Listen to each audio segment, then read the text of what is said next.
Hello, my name is Andrew Littlefield. I'm a music therapist at the George Center for Music Therapy. Today we're bringing you a follow-up to one of our most popular posts, which would be our 4 tips for drama-free practice time. Today I want to give you 3 tips for things your child should be practicing when they practice their instrument. A lot of times when we tell parents their child needs to practice at home, they're a bit intimidated because if they don't have a musical background, they're not sure what to really listen for to help their child with.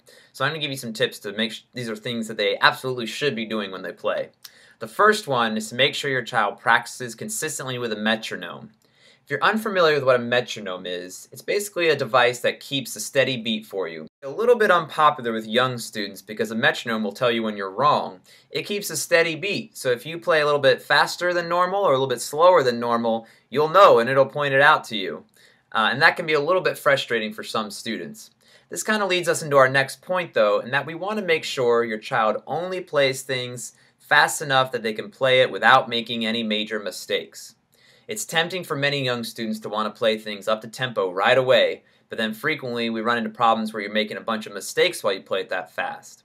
We want to make sure we're playing it at a tempo where they can play it mistake-free, and that needs to be as slow as it needs to be, and you can work your way up from there. There's a good reason for this, and it's called muscle memory. Similar to how a baseball player stands in a batting cage for hours on end, hitting ball after ball after ball, or a football player stays after practice and catches footballs with a throwing machine.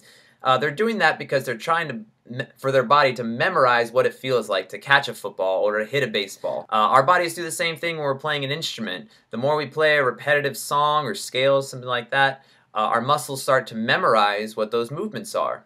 So if we play things way too fast with lots of mistakes, we memorize the mistakes, and those can be very hard to break later on.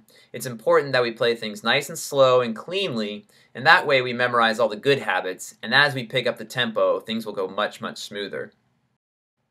This leads me into our last point. You want to make sure your child plays with expression when they're practicing. What I mean by that is they play with dynamics. When the music says it should be loud, they should play it loud. When it's soft, they should play soft. They should play with accents on notes. All those things that give music all its passion and expression and make it sound musical instead of just robotic. There are certain instances where we want to take those away and really focus on the technicality parts of the music, but for the most part, we really want to make sure we're playing those pretty consistently for the same reasons we want to play things slower. If we don't play with expression when we're learning it, it'll be much harder to add it on later on when we want to perform it.